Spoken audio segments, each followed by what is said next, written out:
ఉన్నతుడైన మా కన్న తండ్రి, మీ ఉన్నతమైన అతి పరిశుద్ధమైన ఘనమైన శ్రేష్టమైన నామానికి అనేకములైన వందనాలు తండ్రి. ఈ సమయంలో తండ్రి చక్కటి విషయాలను ఆలోచింప పూనుకొని ఉన్నటువంటి మమ్మల్ని కృపజ్ఞాపకం చేసుకుని ఆయన పరిశుద్ధాత్మ దేవుని సహాయాన్ని ఉన్నతంగా అనుగ్రహించి తండ్రి ప్రతి విలువైన సంగతిని ఆలోచించుటకు మమ్మల్ని నడిపించమని ప్రాధాయపడుచున్నాం తండ్రి. మీ ఆత్మ కలిగించు బలమును పొందుకొని ఆ బలములో ఆనందించుటకు మీ యొక్క ప్రేమను ఐశ్వర్యమును ఎదుగునైనా ఆనందించుటకు సహాయాన్ని దయచేయమని వేడుచు ఈ ప్రార్థన తప్పులుంటే క్షమించమని ప్రారంభం నుంచి ముగింపు వరకు మీ సహాయాన్ని వేడుకొని వచ్చి ప్రార్థన క్రీస్తు పేరు అడుగుతున్నాను తండ్రి. ఆమేన్ ఆమేన్. ఈ యొక్క సమయాన్ని ఇచ్చినటువంటి పరలోకమందున దేవుడికి నా హృదయపూర్వకంగా కృతజ్ఞతాస్తుతులు చెల్లించున్నాను. అలాగే చేరి వచ్చిన దేవుని పిల్లలైన ప్రతి ఒక్కరు క్రీస్తు పేరు నా యొక్క హృదయపూర్వకంగా అందరికి శుభాగా ఉందని తెలుసుకుని అందరికి వందనాలండి. ఈరోజు అంశం వచ్చేసి నాయకుడు అంటే చరిత్ర చెప్పే పేరు మోషే. మరొకసారి, నాయకుడు అంటే చరిత్ర చెప్పే పేరు మోషే. అటుపోయిన వారం మోషే గారిని ఏదో చిన్నగా చేయడం జరిగింది అని మీరు భావించవచ్చేమో, కానీ దేవుడు ఏ కాలానికి ఎవరిని హెచ్చించాలో వారిని హెచ్చిస్తాడు. ఇది చరిత్ర చెప్పే సాక్ష్యం. ఏ కాలానికి ఎవరిని హెచ్చించాలి, ఏ కాలంలో ఎవరిని గొప్ప చేయాలి, ఏ కాలంలో ఎవరిని కూర్చోబెట్టాలి, ఎవరిని నించోబెట్టాలి, ఎవరిని ఎక్కువ చేయాలి, ఎవరిని తక్కువ చేయాలి, ప్రతిదీ నియమించేది, నిర్ణయాలు తీసుకునేది పరలోకమందున్న దేవుడు. వారి పేరులోనే అర్థం ఏంటంటే నీటి ద్వారా కలిగిన వాడు. ఇప్పుడు ఒక మాట చెప్పితే మీరు ఆలోచించాలి. నీళ్ళల్లో నుంచి బ్యాప్టిజం తీసుకుంటే గాని మనకు పరలోకానికి వెళ్ళడానికి అవకాశం లేదు. అలాంటి పేరే పెట్టుకున్నటువంటి మోషే గారు చాలా గొప్పవారు. మరొకసారి, నీటి ద్వారా మనము జన్మించాలి అంటే బ్యాప్టిజం తీసుకోవాలి. దేంట్లో తీసుకోవాలి? నీళ్ళల్లో మునిగి లేవాలి. ఆ నీరు పేరు కలిగింది ఎవరికి? ఇంతకీ ఇది చిటికల్లో చెప్పేది కాదు ఆయన చరిత్ర.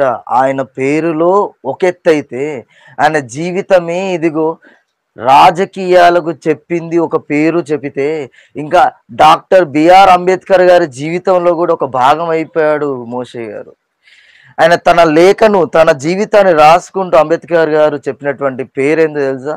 నాకు జీవితానికి ఇంత లక్షణాలు నేర్చుకున్నానంటే నాయకత్వ లక్షణాలు నేర్చుకోవడానికి నాకు మాదిరి ఎవరో కాదు, మోషే గారు అని చెప్పిందే స్వయాన డాక్టర్ బిఆర్ అంబేద్కర్ గారు. తన మొదటి భార్యను కూలిపోయిన తర్వాత రెండవ భార్యను చేసుకున్నాడు అంబేద్కర్ గారు. చేసుకున్న తర్వాత రెండవ భార్యకి ఎక్కడో దూరాన ఉండి కూడా లేఖను రాస్తే ఏం చెప్పాడంటే, ఇదిగో నువ్వు ఫలానా బైబిల్లో ఉన్నటువంటి రూతును చూసి నేర్చుకోమ్మా, నేను మోషే గారిని చూసి నేర్చుకుంటాను. అంటే మోషే గారు అంత గొప్పవాడా? అవును. ఆది కాండం నుంచి మొదలు పెడితే ద్వితీయోపదేశ కాండం వరకు 5 కాండాలు రాసింది మోషే గారు నేర్చుకున్నాం, కానీ యోబు గ్రంథాన్ని కూడా రాసింది మోషే గారు అని చెప్తే మీరు నిజంగా ఆశ్చర్యపడాలి. ఆది కాండం నుంచి ద్వితీయోపదేశ కాండం వరకు రాసింది మోషే గారని మనం నేర్చుకున్నాం, కానీ యోబు గ్రంథాన్ని కూడా రాసింది మోషే గారని చెప్తే మీరు నిజంగా షాక్ అయిపోవాలి. అంత గొప్పవారు ఆయన. యోబు గారిని గురించి అంత గొప్పగా రాసిన ఆయన, ఆదాము గారి గురించి అంత గొప్పగా రాసిన ఆయన జీవితం చాలా ఉన్నతమైన జీవితం, ఎంతో ఉన్నతమైన, ఎంతో విలువైన జీవితం మోషే గారి. చూద్దాం, ప్రారంభిద్దాం. దినవృత్తాంతముల 2వ గ్రంథము, దినవృత్తాంతముల 2వ గ్రంథం 30వ అధ్యాయం. దినవృత్తాంతముల 2వ గ్రంథం 30వ అధ్యాయం 16వ వచనం.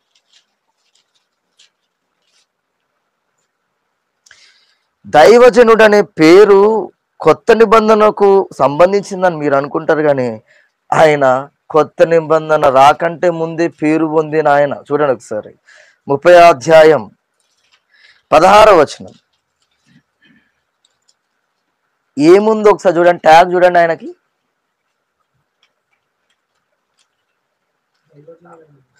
దైవజనుడైన మోషే ఆ నియమించిన ధర్మశాస్త్రముల్లోని విధిని బట్టి వారు తమ స్థలమందు నిలవబడగా యాజకులు లేవీయుల చేతిలో నుండి రక్తమును తీసుకొని దాన్ని ప్రోక్షించిరి. అంటే మోషే గారి జీవితంలో ఆయనకున్నటువంటి మరొక ట్యాగ్ ఏంటంటే దైవజనుడు. ఈ దైవజనుడు అనే పేరు లేదంటే ఈ పదము మనకు కొత్త నిబంధనలో దైవజనుడైన వారు ప్రతి ఒక్కరు సన్నద్ధుడై ప్రభునందు శిక్ష చేయబడి ప్రభువులో ఎదిగింపజేయబడి ముందుకెళ్లాలని దైవజనుడి గురించి మనం పేతురు గారు రాసిన పత్రికలు మనం చూస్తే, కానీ పాత నిబంధనలో ఎప్పుడో కొన్ని వందల సంవత్సరాల క్రితము రాయబడింది ఏమని? దైవజనుడైన మోషే. మోషే పుట్టగానే 3 నెలలు తల్లి తన దగ్గర ఉంచుకుంది, తన దగ్గర సాకింది. 3 నెలలు కాగానే మోషే గారిని సముద్రంలో విడిచిపెట్టింది జమ్మిపెట్టలో. చిన్నివాడేగా సముద్రంలో చచ్చిపోతాడనే భయంతో ఉంది తల్లి. కానీ దేవుడు ఏం చెప్పాడంటే భయమేలా నీకు అని చెప్పాడు. ఎందుకంటే నీటి ద్వారా కలిగినవాడు మోషే అని అర్థాన్ని ఇచ్చాడు దేవుడు. అర్థాన్ని ఇచ్చాడు. అసలు ఈ అర్థానికి ఏముంది అంటే అదే నీటిలో యేసు ప్రభు సైతం బ్యాప్టిజం పొందాలి. ఇది ఇక్కడ మాట. అదే యేసుక్రీస్తు, రక్షణను కలిగించే యేసుక్రీస్తు అదే నీటి ద్వారా ఒకరోజు బయటికి రావాలి, బ్యాప్టిజం తీసుకోవాలి. యోర్దాను నదిలో యేసు ప్రభు వారు ఏం చేయాలి? చెప్పాలి, బ్యాప్టిజం పొందాలి. నీటి ద్వారా బ్యాప్టిజం పొందాలి. అదే నీటికి పేరు కలిగిన మోషే గారి జీవితం ఎంతో అమోఘం, ఎంతో అద్భుతం. ఒక్కసారి మీరు ఈ ఆరాధన కార్యక్రమం అయిపోయిన తర్వాత మీరు వీలు చేసుకొని మరి ఆది కాండం నుంచి ద్వితీయోపదేశ కాండం వరకు ఆపకుండా చదవండి. ఒక రోజంతా వీలు పడితే ఆది కాండం ఫినిష్ చేయండి. ఒక రోజు కూర్చోండి, ఆది కాండం ఫినిష్ చేస్తున్నాం. మీకు ఒకటి ఆలోచన వస్తుంది, ఏంటంటే ఎంత భావాలు కలిగి ఎంత అనర్గళంగా రాసింది ఎవరబ్బా అనిపిస్తుంది. నిర్గమకాండం 2వ దినాన చదువుతున్నప్పుడు ఈయననేనా రాసింది, మోషే గారేనా, ఆయన జీవితమేనా ఇది అని మీకు అనిపిస్తుంది. తర్వాత నిర్గమకాండం తర్వాత వెళ్ళిన తర్వాత లేవియాకాండం, సంఖ్యాకాండంకి వెళ్తే ఇంత జ్ఞాని అయినా, ఇంత తెలిసినవాడా, ఇదేంటి మోషే గారి జీవితం అని మీకు అనిపిస్తుంటది. యాజకుడు అని మనం అనుకుంటున్నాం. యాజక ధర్మాన్ని ప్రారంభింపజేసింది మోషే గారి చేత దేవుడు. లేవీయులు అని మనం వింటున్నాం. లేవీయులు అనే పదానికి అర్థం మొదలు పెట్టాడు దేవుడు మోషే గారి చేత. అదే ఇదిగో సేవకుడు అనుకుంటున్నాం. ఆ సేవా జీవితాన్ని మోషే గారి చేత ప్రారంభించాడు దేవుడు. దైవజనుడు అని అనుకుంటున్నాం, మనం చదువుతున్నాం. ఆ దైవజనుడు అనే పదాన్ని దేవుడు మోషే గారి చేత ప్రారంభించాడు. ఇంకొక మాట మీరు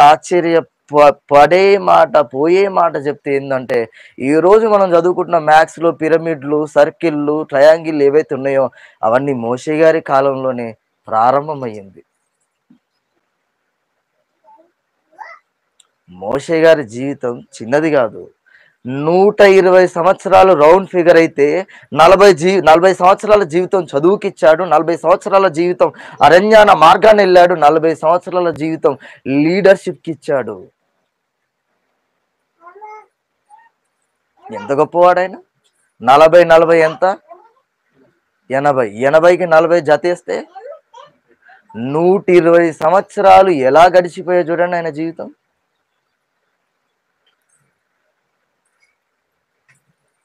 నూట 20 సంవత్సరాల జీవితం ఎలా గడిచిపోయింది చూడండి ఒకసారి. చూద్దాం, ముందుకెళ్దాం. నెహమ్యా గ్రంథం 10వ అధ్యాయం. నెహమ్యా గ్రంథం ఎక్కడుంది, మోషే గారి జీవితం ఎక్కడుందో ఆలోచించండి ఒకసారి. ఎంత అనర్గళంగా ఉందో చూడండి ఒకసారి.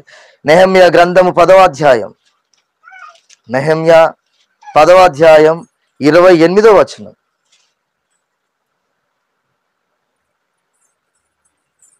28వ వచనం.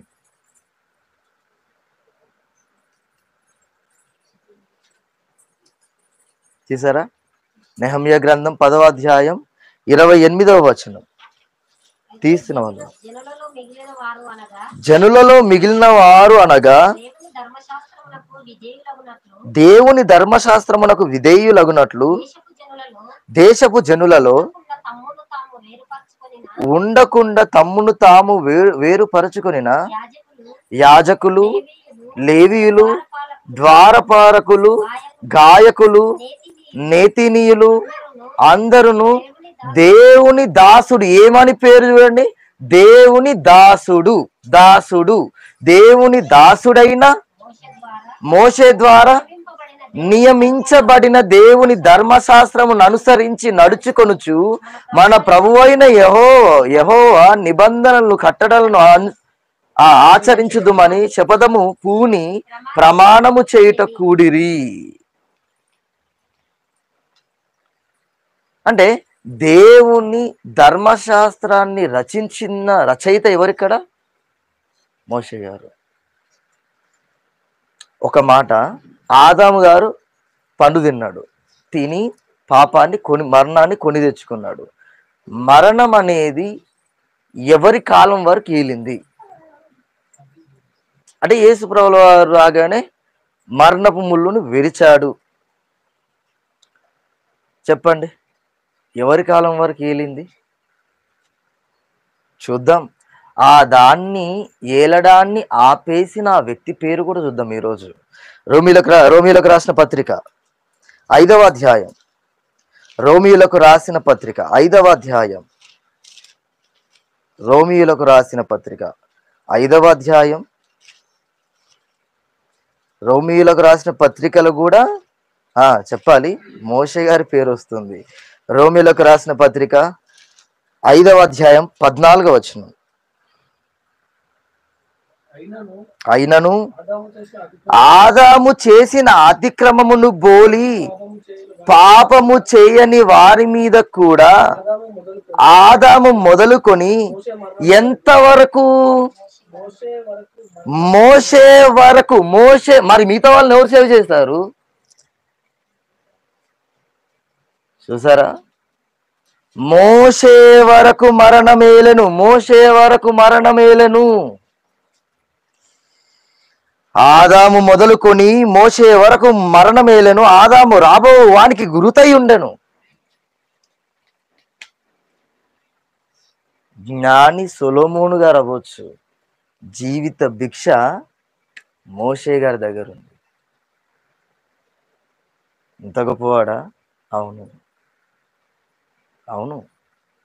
మనం భక్తులని చిన్న చూపు చూస్తాం కానీ ఒక్కొక్క చరిత్ర మైక్రోస్కోప్ అంటాం చూసారా, భూతద్దం అంటాం చూసారా, అలా పెట్టి చదివితే కళ్ళల్లో నీళ్లు కావు కదా, మన నోటి మాటలు కూడా పడిపోతాయి. భక్తుల జీవితాలు అంటే సామాన్యమైన జీవితాలు కావు. ఒక్కొక్కరి బ్రతుకుకు ఒక్కొక్క కష్టం, అనేక ఉపవాసాలు, అనేక ఎదురు చూపులు, అనేక లోబడడాలు, ఇవన్నీ కనబడుతుంటాయి. మరి మనము భక్తులమేగా, అవునా? భక్తులేగా సన్నిధికి వచ్చేది. రాక్షసులు రారుగా సన్నిధికి. వస్తారా? ఎందుకు కొంపదీసి రారు. మరి భక్తులైన ప్రతి ఒక్కరు దేవుని సన్నిధిలో కనబడుతున్నప్పుడు ఆ భక్తులకు తేడా ఏంటి, ఇక్కడ వచ్చిన భక్తులకు తేడా ఏంటి? అసలు వ్యత్యాసాలు ఎందుకు కనబడుతున్నాయి చెప్పండి, మీరే జవాబు ఇవ్వండి. ఇక్కడున్న భక్తుని జీవితంలో మనకు కనబడుతుంది మరణం అనేది మోషే గారి వరకు ఏలింది. స్టాప్ చేశాడు. నోవాహు జలప్రలయం వచ్చింది, ఆపొచ్చుగా నోవాహు? కాలే. విశ్వాసులకు తండ్రి అబ్రహాము, ఆపొచ్చుగా అబ్రహాము? నో. మోషే వచ్చాడు, నాయకత్వం అంటే చూపించాడు, ఆ నాయకత్వంలోనే మరణాన్ని ఆపేశాడు. ఏలిక మరణాన్ని ఎలా ఆపాడు ఇంతకీ?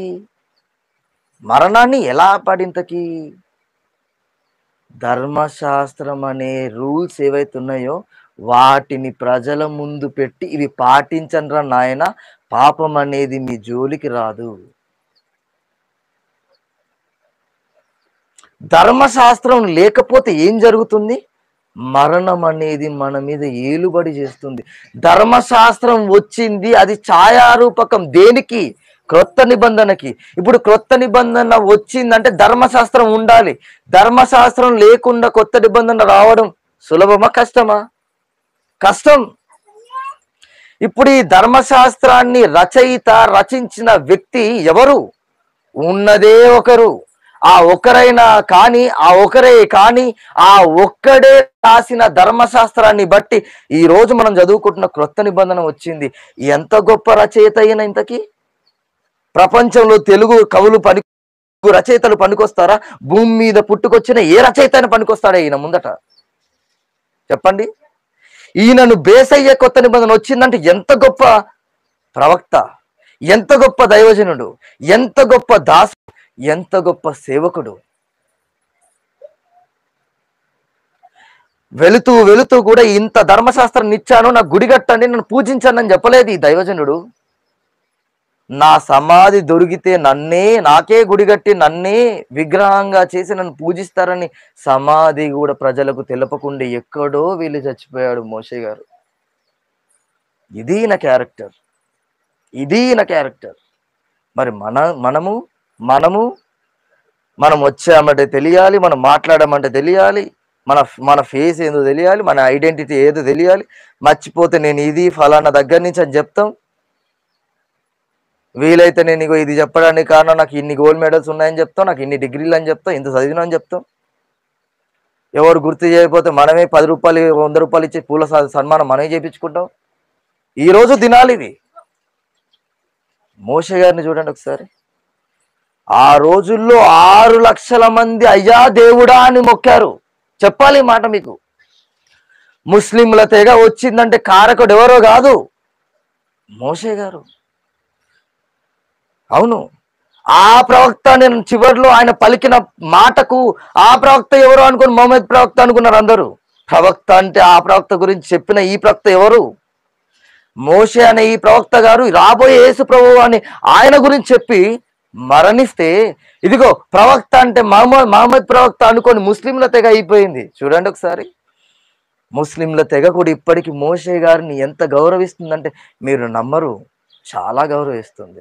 ఇప్పటికీ ధర్మశాస్త్రం ఉన్నటువంటి ఆజ్ఞలు కట్టుబడులు అన్ని ముస్లింల తెగ ఇంకా ఆచరిస్తుంది. ఒకడు వచ్చి నీ చెప్ప మీద కొడితే పన్ను ఇరిగిపోతే ఇంకొక పన్ను అని చెప్పాడు మోషే గారు. అదే పాటిస్తుంది ముస్లింలు. ఒక్కసారి చేతులు వేయండి, ఖడ్గం తీసుకొని వస్తారు కత్తి పట్టుకొని. ఈ ఆచారం, ఈ ఒప్పందం ఎవరిది? ధర్మశాస్త్రం రాసిన మోషే గారిది. నీ జాతికి జోలికి వచ్చినా, నీ ఇంటి జోలికి వచ్చినా వదిలిపెట్టొద్దని రాసింది మోషే గారు. ఒక స్త్రీ వ్యభిచారం చేసి పట్టుబడితే రాళ్లతో కొట్టి చంపేమన్నాడు మోషే గారు. అదే మాట మగ్దలేని మరియా గారి జీవితంలో యేసుక్రీస్తు వారు పుట్టిన ఆ కాలంలో ఇంకా ప్రజలు ఆచరిస్తున్నారంటే మోషే గారి మాటలు ఇంకెంత గొప్ప ఆలోచించండి. పుట్టిన యేసు ప్రభు వారు కూడా మోషే గారిని తలుచుకున్న సందర్భం అది.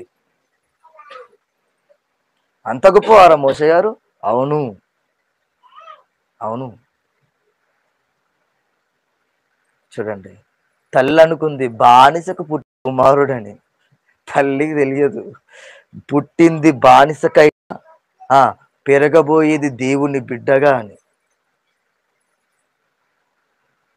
చూడండి, మరి మనకు కూడా దేవుడు కొన్ని ఇచ్చాడుగా. ఆయా కాలాల్లో ఒక్కొక్క నిలబెడతానని దేవుడు చెప్తే ఇంతమంది భక్తుల జీవితాలు మనం చదువుకుంటున్నాం. మన బ్రతుకులు ఎలా అయిపోయానంటే ఈ భక్తుడు అలా, ఆ భక్తుడు అలా అనుకుంటున్నాం. కానీ మరి నేనెలా ఇంతకీ? ఈ భక్తుడు అంటే ఫలానా భక్తుడు అని పేరు ఎత్తంగానే దావీదు అనగానే ఇదిగో ఒక పేరు తీసుకొని వస్తుంది, దేవునికి ఇష్టానుసారుడైన కుమారుడు అని. మోషే అని పేరు తీయగానే మీకు ఇప్పుడు ఎన్ని పేర్లు వచ్చినాయి? ఒక్కొక్క భక్తునికి చెప్తే ఏదో ఒక ఉంది ట్యాగ్ లైన్. మరి నీకు నాకేది? దేవుని సన్నిధిలో కూర్చున్నావు, నీకు ఉంది ఐడెంటిటీ, లేదంటే ప్రశ్నార్థకమైన నీ జీవితం సన్నిధిలో? ప్రశ్నించుకో. ఇన్ని వారాల నుంచి, ఇన్ని రోజుల నుంచి దేవుని సన్నిధిలో అడుగుపెట్టి కూర్చొని ఇన్ని గంటలుగా నువ్వు గడుపుతున్నావు దేవుని సన్నిధిలో. నీ జీవితానికి దేవుని దగ్గర నీ జీవితానికి ఉన్నటువంటి సమాధానం ఏమైనా ఉందా? లేదంటే దేవుని దగ్గర నీ జీవితం ప్రశ్నార్థకమే అని మిగిలిపోయిందా? దేవుని దగ్గర మోషే గారి చీటి పేరు వేస్తే ఎన్ని పేర్లు వచ్చాయే. మోషే గారి గురించి నోవా గారి పేరు చీటి వేస్తే ఇంకొక పేరు వస్తుంది. అలా భక్తులందరి జీవితాలన్నీ దేవుడు ముంగట పేర్లు పెడితే ఏదో ఒక ట్యాగ్ లైన్ వస్తుంది. మరి నీ జీవితం నా జీవితం దేవుడు ముందర పెడితే నీవెవరో నాకు తెలియదు బిడ్డ అంటాడా? నీ జీవితానికి నా దగ్గర ఒక జవాబు ఉంది బిడ్డ రా అంటాడా? ప్రశ్నించుకోండి, మీరు జవాబు వేసుకోండి. నేను నమ్ముతాను నమ్మరు, మోషే గారు అంటే పంక్చువాలిటీ, టైం, క్రమం, పద్ధతి అన్నీ ఉన్నాయి, అన్నీ ఉన్నాయి, అన్నీ ఉన్నాయి. సంఘానికి క్రమం, సంఘానికి ఇదిగో పద్ధతి, సంఘానికి క్రమము, క్రమశిక్షణ, డిసిప్లినిటీ ఇవన్నీ ఉన్నాయా? సంఘానికే లేవు అంటే సంఘంలో పట్టుమని కొద్దిమంది కూడా లేదు. మరి 6 లక్షల మందికి క్రమాన్ని నిర్ణయించి నియమించి చాలా సిట్టుగా, చాలా కోపంగా, చాలా కఠినంగా వెళ్ళిన మోషే గారు ఎంత గొప్పవాడు. పోనీ ఆయన కఠినస్తుడా? సాత్వికుడు అని ఉంది బైబిల్లో మళ్ళీ ఆయనకి. ఇప్పుడు చెప్పండి, క్రమం ఉందా మన దగ్గర? పద్ధతి, విధానం, డిసిప్లినిటీ? మనకు మనం ప్రశ్నలు వేసుకోవాలి, ప్రశ్నలు వేసుకోవాలి. బైబిల్ పట్టుకునే విధానం ఒకటి ఉంటుంది, బైబిల్ పట్టుకొని చదివే విధానం ఒకటి ఉంటుంది, కూర్చునే విధానం ఒకటి ఉంటుంది, సన్నిధిలో ఉండే విధానం ఒకటి ఉంటుంది, క్రైస్తవుడు అంటే ఉండే విధానాలు కూడా ఉంటాయి కొన్ని. ఇవన్నీ విడిచిపెట్టి మనం అనే మాట ఏం తెలుసా? ఈ రోజుల్లో అంత మంచి బ్రతికిటాడు వర్రా. మరి ఆ రోజుల్లో అబ్రహాం గారి కాలం దాటి, నోవా గారి కాలం దాటి, మోషే గారి కాలంలో మోషే గారు అలానే అనుకున్నాడా? లేదు, బ్రతికి నేను చూపిస్తానని ముందుకెళ్ళాడా? కుటుంబమే దూరమై, పెళ్లి మిథ్యాను దేశంలో వివాహమై పిల్లలు ఉండి, ఆ పిల్లలను భార్యను విడిచి 6 లక్షల కాల్బలాన్ని ఇదిగో నడిపిస్తూ అరణ్యంలో, అయ్యా నాకు ఆహారం అంటే ఒకరి కదా ఆహారం పెట్టేది, 6 లక్షలకు పైగా మనుషులకు పెట్టాలి. ఎంత ఓపిక అయ్యా నీకు? 6 లక్షల మందికి దాటిన వారు పొద్దున్నే లేచి దాహం అనగానే పరిగెత్తుకొని వెళ్ళి దేవుని గోజాడి, దేవా ప్రభువా ఆ దాహం కావాలంట వారికి. ఎంత ఓపిక! ఈ రోజుల్లో సంఘంలో ఉన్న ఒక వ్యక్తి నా మాట వినట్లేదు, నన్ను పట్టించుకోవట్లేదు, ఎన్ని దేవుని మాటలు చెప్పినా మారట్లేడు, నాకే విసుకొచ్చింది. ఆయనకున్న ఓపిక ఎక్కడ? నీకున్న ఓపిక ఎక్కడ? నువ్వు 6 లక్షల మందికి పైగా చెప్తున్నావా? ఒకరికి చెప్పడానికి విసుగుపడుతున్నావా? 6 లక్షల మందిలో అందరూ ఒకే తాటికి చెందిన వాళ్ళ? ఎన్నో రకాల ఆలోచనలు, ఎన్నో రకాల కోణాలు. ఒకరికి ఇస్తే ఇంకొకరు అలుగుతారు. ఈ రోజుల్లో ఒకరిని మెచ్చుకుంటే నన్ను ఎందుకు మెచ్చుకోలేదు, ఒకరికి హాయం చెప్తే ఇంకోటి అన్నాడు నాకెందుకు హాయి చెప్పని హాయి చెప్పించుకొని పోయిందట. ఈ రోజుల్లో ఉన్నటువంటి సమాజపు దృష్టికోణాలు ఎలా ఉంటే 6 లక్షల మందిని ఎలా సంజాయించాడు ఇంతకీ మోషే గారు? 6 లక్షల మందిని సంజాయించిన మోషే గారు, పాలించిన మోషే గారు, ఆయన చనిపోయి మరణించిన తరువాత యేసు ప్రభు వారి కాలంలో కూడా అదే ధర్మశాస్త్రాన్ని పట్టుకొని యేసు ప్రభు వారి కళ్ళ ముందు కనబడుతున్నట్టే యేసు ప్రభు వారు ఎంత షాక్ అయిపోవాలి చెప్పండి. ఎప్పుడో పుట్టిన మోషేని నేను పుట్టే కాలంలో యెరూషలేము మందిరానికి వెళ్ళి ధర్మశాస్త్రాన్ని పట్టుకొని పఠిస్తున్నారంటే ఎంత గొప్ప మోషే. ఒక మాట చెప్తారా? ఒక మాట చెప్తే వింటారా? యెరూషలేము మందిరంలో యేసు ప్రభుల వారు తన 12వ సంవత్సరం ఆ ఏటప్పుడు తాను కూడా వెళ్ళి యెరూషలేము మందిరంలో మోషే గారి ధర్మశాస్త్రాన్ని పఠించి వచ్చారు. ఎవరు? రక్షకుడు. ఎవరు? నీకు నాకు జీవిత భిక్ష పెట్టిన ఆయన. ఇప్పుడు చెప్పండి, మోషే గారి జీవితం చిన్నదా పెద్దదా? పెద్దది. నేను 2-3 రెఫరెన్స్ చూపించిన, రాసుకున్న 21. అంత గొప్ప వ్యక్తి ఆయన, అంత గొప్ప వ్యక్తి ఆయన. ఇంత గొప్ప వ్యక్తి ఒక దాన్ని వదిలేశాడు. అది చివరిగా చూసుకొని ముగించేసుకుందాం. హెబ్రీయులకు రాసిన పత్రిక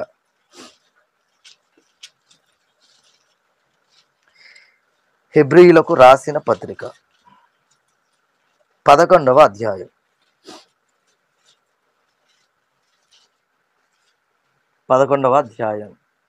23వ వచనం. మోషే పుట్టినప్పుడు అతని తల్లిదండ్రులు ఆ శిశువు సుందరుడై ఉండుట చూచి విశ్వాసమును బట్టి రాజాజ్ఞకు భయపడక 3 మాసములు అతని దాచిపెట్టిరి. మోషే పెద్దవాడైనప్పుడు విశ్వాసమును బట్టి ఐగుప్తు ధనము కంటే క్రీస్తు విషయమైన నింద గొప్ప భాగ్యమని ఎంచుకొని అల్పకాలము పాపభోగము అనుభవించుట కంటే దేవుని ప్రజలతో శ్రమ అనుభవించుట మేలని యోచించి ఫరో కుమార్తె యొక్క కుమారుడని అనిపించుకొనుటకు ఒప్పుకొనలేదు. ఏలయనగా అతడు ప్రతిఫలముగా కలుగబో బహుమానమునందు దృష్టి ఉంచెను. విశ్వాసమును బట్టి అతడు అదృశ్యమైన వానిని చూచున్నట్లు స్థిరబుద్ధి గలవాడై రాజాగ్రహమునకు భయపడక ఐగుప్తును విడిచిపోయెను. తొలిచూలు పిల్లలను నాశనము చేయువాడు ఇజ్రాయేలును ముట్టకున్న నిమిత్తం అతడు విశ్వాసమును బట్టి పస్కాను రక్తప్రోక్షణ ఆచారమును ఆచరించెను. విశ్వాసమును బట్టి వారు పొడి నేల మీద నడిచినట్లు ఎర్ర సముద్రంలో బడి నడిచిపోయిరి. ఐగుప్తులు అలాగు చేయజూచి మునిగిపోయిరి. విశ్వాసమును బట్టి 7 దినముల వరకు ప్రదక్షిణము చేయబడిన తర్వాత ఎరికో గోడలు కూలెను. ఇప్పుడు చూడండి, మోషే గారి కాలంలో తల్లి 3 మాసాలు దాచిపెట్టి ఆ తరువాత మోషే గారిని జమిపెట్లో పెట్టింది. ఆ కుమారుడు మోషే గారు చిన్నవాడిగా ఉన్న టైంలో ఎవరు మరి చేరదీశారు? ఎవరు పెంచారు? ఇంతకీ ఫరో కుమార్తె. ఇప్పుడు ఫరో కుమార్తె పెంచిందంటే రాజేనా మోషే గారు? ఇంతకీ రాజయ్యి ఉన్న మోషే గారు. ఇప్పుడు మనం దైవజనుడని చదువుకున్నాం, దాసుడని చదువుకున్నాం, సేవకుడని చదువుకున్నాం, ఇన్ని పేర్ల పదాలతో చదువుకున్నాం. ఇప్పుడు రాజుగారు అని కూడా చదువుకుంటున్నాం. ఆలోచించండి, రాజుగా ఉన్న మోషే గారు దేన్ని వదిలిపెట్టాడు? సింహాసనాన్ని. ఎవరి కోసం? ఇంతకీ యేసు ప్రభు వారి కోసం. ఒక సీఎంగా ఉండి సీఎంఏ నెక్స్ట్ డే రోజు నాకు సీఎం సీట్ వద్దు, చేరొద్దు, నేను ఒక చర్చిలో వాక్యం చెప్పి బ్రతుకుతానంటే సమాజం అంతా ఏమంటుంది? మీరు చెప్పండి ఒకసారి, మీరు చెప్పండి. పిచ్చా అంటారా అన్నారా? మరి 6 లక్షల మంది ఉన్నారు. వీళ్ళైతే ఐగుప్తిలో ఇంకెంతమంది ఉండొచ్చు? ఇప్పుడు ఐగుప్తిలో వాళ్ళు కలిపి 6 లక్షల మందిని కలిపితే ఇంకెన్ని లక్షల మంది అవ్వచ్చు? 1 కోటి కూడా అవ్వచ్చు. అంతమంది పైన రాజుగా ఉండాల్సిన ఈయన ఇంతమందిని వదిలిపెట్టి నేను రాజుగా ఉండను, క్రీస్తుకు దాసుడిగా ఉంటానని అల్పకాలము పాపభోగము చెప్పాలి అనుభవించుట కంటే క్రీస్తు విషయమైన నింద గొప్ప భాగ్యము. మన అటుపోయిన వారం శ్రమల గురించి విన్నాం దైవజనులు చెప్తున్నప్పుడు. ఒక ప్రశ్న, సన్నిధికి వచ్చి నీ కాలరు పట్టుకొని బయటికి ఈడ్చుకెళ్ళి నిన్ను కొడితే నువ్వు భయపడతావా? చెప్పు. నీ వారి ముందే నీ పరువు తీసి నిన్ను బయటికి ఈడ్చి వాళ్ళు నిన్ను చిల్లర వందర చేసి నిన్ను అల్లకల్లోలం చేసి కొట్టి రక్తాలు వచ్చేటట్టు చేస్తే నువ్వు భయపడి వెనకడుగేస్తావా? అయితే నువ్వు క్రైస్తవుడు అనబడడానికి కూడా యోగ్యత లేదు. వస్తే రాని, చస్తే చావని. మోషే గారి తీమిది. రాజు ఉండి నెక్స్ట్ డే రోజు మోషే గారి పైన పీక మీద కత్తి పెట్టి చంపేస్తాననే ఈ కాలము అలాంటి యోచనలో రాజుగారు ఉంటే మోషే గారు భయపడకుండా దేవుని ఆజ్ఞ ఏమై ఉంటుందని మిద్యాను దేశానికి వెళ్ళి తలదాచుకొని తర్వాత దేవుడు చెప్పిన మాటను బట్టి ధైర్యం తెచ్చుకొని చస్తే చచ్చిపోయినా బ్రతుకు మాత్రం దేవుడికి. ఐగుప్తు దేశానికి మళ్ళీ వెళ్ళాలి మోషే గారు. మిద్యాని దేశాన్ని విడిచిపెట్టి భార్య ఉంది, పిల్లలు పుట్టారు. అయ్యో చిన్న చిన్న పిల్లలు ఉన్నారు, నా బ్రతుకు నాశనం అయిపోతే నా పిల్లలు ఎక్కడ ఆలోచించలేదు. చస్తే ప్రభువు, చస్తే ప్రభువు, చస్తే బ్రతుకు ప్రభువు. ఈ బ్రతుకు అనేది చిన్న జీవితం కోసం ఎందుకు అనుకొని బ్రతుకును ఆలోచించకుండా ఐగుప్తు దేశానికి వెళ్ళి ప్రాణం పోతే పోనీ అని రాజు ముందర నించున్నాడు. ఎంత ధైర్యవంతుడినా! ఇన్ని వాక్యాలు విని ఒకే ఒక శ్రమ వస్తే మనం భయపడుతున్నామే. 1,000,000 మంది పీక మీద కత్తి పెట్టి వస్తున్నారు మోషే గారి మీద. ఆశ్చర్యం ఏందో తెలుసా?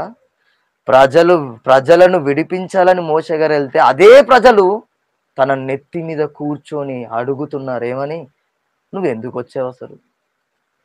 6 లక్షల మంది తన ప్రాణాన్ని వేధించి ఇదిగో చిందరవందర చేసి చాలా దుఃఖపరిచినా కూడా నా దేవుడు చెప్పాడు, నా దేవుడు చెప్పాడు. ఒక్క మాట, ధర్మశాస్త్రం రాసిన ఆయన 5 కాండాలు రాస్తేనే అంత పవర్ ఉంటే దేవుని మాటలు 66 పుస్తకాలు నీకెంత శక్తినివ్వాలి? డీలా పడిపోతున్నావా? నీరు గారుతుందా? బద్ధకమా? నిరాశనా? నిద్రనా? మెలకువలేదా? మోషే గారు ఈ రోజుల్లో ఉన్న యవనస్తులందరికీ, ఇదిగో నడిప్రాయంలో ఉన్న వారందరికీ, వృద్ధాప్యంలో ఉన్న వారికి కూడా సవాళ్ళు విసిరాడు. 120 సంవత్సరాలు కూడా కాలి నడకతో నడుస్తున్నాడు. 6 లక్షల మందిని నడిపిస్తాను ప్రభువా, నువ్వు రా అని చెప్పేసి 6 లక్షల మందిని 120 సంవత్సరాలు వచ్చిందంటే వృద్ధాప్యమా కాదు? ఇంకొక మాట చెప్పండి. కొండలనగా, గుట్టలనగా, రాళ్ళనగా, రప్పలనగా, గుచ్చుకుంటున్నగా ఏవి చేసినా కూడా ప్రభువు చెప్పాడు, ప్రభువు చెప్పాడు, ప్రభువు చెప్పాడు. ఇంత పిచ్చా? అవును. భార్యతో మాటలు లేవా? పిల్లలతో మాటలు లేవా? తల్లిదండ్రులతో మాటలు లేవా? లేవుగా. అక్కే వచ్చంది, పేరు కోసం చేస్తున్నావురా అని మోషే గారిని. అన్నే వచ్చి అన్నాడు, నువ్వు మోసం చేస్తున్నావు, నీ పేరు నీ గురించి నువ్వే చూసుకుంటున్నావు, దేవుడికి నువ్వేనా అవసరం అని తిట్టారు ఇద్దరు కలిసి. మోషే గారు కామైపోయి, సాత్వికుడు కదా, సైలెంట్ అయిపోయి నాకు దేవుడు చెప్పిన మాటే ముఖ్యమని వెళ్ళిపోయాడు. ఈరోజు నీ పక్కింటి వారు నిన్ను ఏలం చేస్తారని నువ్వు భయపడుతున్నావా? నీ ఇంట్లో వారు నిన్ను వద్దంటారని ఆగిపోతావా? సన్నిధిలో ఎవరో అన్నారని చెప్పేసి దేవుని విడిచిపెట్టి లోకంలో కలిసిపోతావా? మోషే గారి మాదిరి చూడొకసారి, నేర్చుకో ఒకసారి, చూద్దాం ఒకసారి. ఆయన జీవితం చిన్నదే అయ్యుండొచ్చు. ఎవరికి? దేవుడికి. ఎందుకు? దేవుడు ఎంత మురిసిపోయి ఉంటావు చెప్పండి. 120 సంవత్సరాలు కాదయ్యా, నీకు ఎన్ని సంవత్సరాలైనా తక్కువ. ఎందుకంటే నా పిల్లల్ని బాగుగా నడిపించేది నువ్వే. మరి మనకు 1 గంట నించొని నాయకత్వం వహించయ్యా, నడిపించే సంఘాన్ని మనం ఏమంటాం చెప్పు? ఒకసారి నాకు మరొక్క వారం టైం ఇయ్యు, 2 వారాలు టైం ఇయ్యు, నెల టైం ఇయ్యు, సంవత్సరం టైం ఇయ్యు. ఒక మాట చెప్పండి, దేవుడి దగ్గర మోషే గారు ఏమైనా ట్రైనింగ్ తీసుకుండా? ఈ రోజులు అందరూ ట్రైనింగ్ అంటారు కదా, ట్రైనింగ్ ఏమైనా తీసుకుండా? మోషే గారు సమాజంలో ఇక్కడ పెద్ద యూనివర్సిటీకి వెళ్ళి నాకు నాయకత్వం అంటే నేర్పించండి, ఇది ఎట్లా ప్రజల్ని ఎలా సంజాయించాలి, ఎలా చెప్పాలి, ఏమైనా ట్రైనింగ్ తీసుకుని సర్టిఫికేట్ తీసుకున్నాడా? దేవుని మాట పట్టుకొని ముందుకొచ్చాడు. చస్తే దేవుడు, బ్రతికితే దేవుడు. మరి మన ధ్యాస ఏంటి? మన ఆలోచన ఏంటి? మనిషి కోసమా, దేవుని కోసమా? ఆలోచించండి. మోషే గారు చాలా అంటే చాలా చేశాడు. ఒక్కసారి ఈ బైబిల్లో మనం చూస్తుంటే, రోమీయులకు రాసిన పత్రికలో మనం మోషే గారి గురించి చూసాం, హెబ్రీయులకు రాసిన పత్రికలో మోషే గారి గురించి చూసాం. అసలు ఇన్ని పత్రికలు రాసింది ఎవరు ఇంతకీ? పౌలు గారు. గమలియేలు పాదాల చెంత కూర్చొని సౌలుగా ఉన్న పౌలు గారు మారడానికి కారణం ఎవరో కాదు, గ్రంథాలేవో కాదు, మోషే గారి గ్రంథాలను పఠించి రండి అన్నాడు. ఆయన విసిరిన సవాల్ తెలుసా? జ్ఞాని ఏమాయను, శాస్త్రి ఏమాయను, ఈ లోకపు తర్కవాది ఏమాయను, రండి అన్నాడు. ఇంత పౌరుషం, ఇంత దమ్ము, ఇంత దీటు ఎవరి దగ్గర నుంచి నేర్చుకున్నాడు పౌలు గారు అంటే? కేవలం ధర్మశాస్త్రం. ఇప్పుడు చెప్పు, ధర్మశాస్త్రం అన్నిటిని విడమర్చి ఇన్ని పదాలు అయ్యాయంటే నువ్వు ఇంకెంత బలపడాలి? కేవలం ధర్మశాస్త్రాన్ని గమలియేలు పాదాల చెంత పౌలు గారు నేర్చుకొని వచ్చి, జ్ఞాని ఏమాయను, శాస్త్రి ఏమాయను, ఈ లోకపు తర్కవాది ఏమాయను రండి అన్నాడంటే ఎంత గొప్ప పౌరుషం, దమ్ము, ధైర్యం, ఈ శక్తి, పవర్ ఎక్కడి నుంచి? ధర్మశాస్త్రమేనా? ఈ ధర్మశాస్త్రాన్ని రాసిన మోషే గారే గొప్పవాడంటే, మోషే గారితో రాయించిన పరిశుద్ధాత్మ దేవుడు మనలో ఉంది, అదే పరిశుద్ధాత్మ దేవుడు. నువ్వు సరిగ్గా ఆయనను గుర్తించట్లేవు. ఈరోజు నీ కళ్ళ ముందే ఉంది.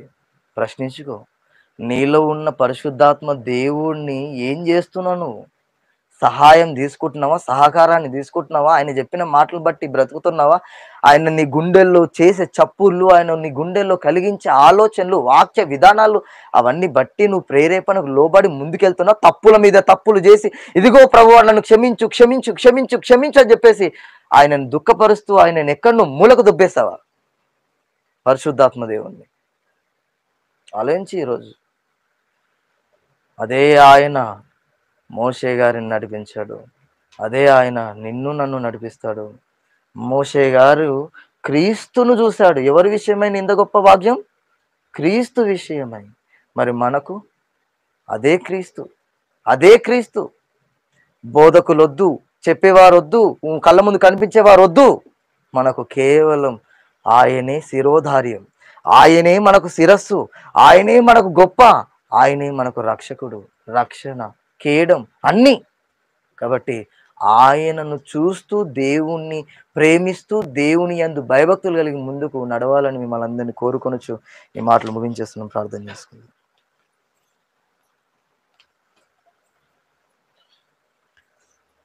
ప్రార్థన. పరలోకమందున్న మా గణ తండ్రి, మీ ఉన్నతమైన అతి పరిశుద్ధమైన శ్రేష్టమైన నామానికి అనేకములైన వందనాలు, స్తుతులు, స్తోత్రం చెల్లిస్తున్నాం తండ్రి. మోషే గారి గురించి తండ్రి ఈ రోజున మాకు నేర్పించిన పద్ధతులు నాయన చాలా గొప్పవి.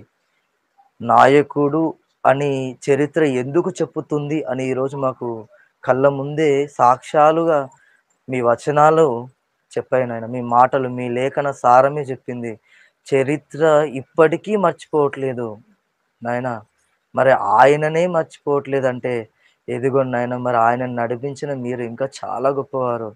చరిత్ర చచ్చిపోయినా కూడా నాయన మీరు ఇంకా మా గుండెల్లో నిలుస్తారు నాయన. ఇదిగోండి నాయన, మరి చెప్పవలసిన సంగతులు ఇంకా అనేకములు ఉన్నాయి నాయన. ఇదిగోండి నాయన, మరి ఒక సందర్భంలో తండ్రి ఇదిగోండి నేను ఇలాంటి మాటలు అనేకములుగా చర్చించుకుంటూ ఒక సాయన కృపను అనుగ్రహించుకొని వేడుచు తదుపరి ఇదిగోండి నాయన వాక్య సందర్భంలో తండ్రి రెండవ ముఖ్య వర్తమానంలో సహాయం దయచేయమని వేడుచు దైవజనులకు తండ్రి పరిశుద్ధాత్మ దేవుని సహాయాన్ని ఇచ్చి ఉన్నతమైన వాక్కుల చేత బలపరిచి తండ్రి ఇదిగో నన్ను నిలబెట్టమని ప్రాధాయపరచు.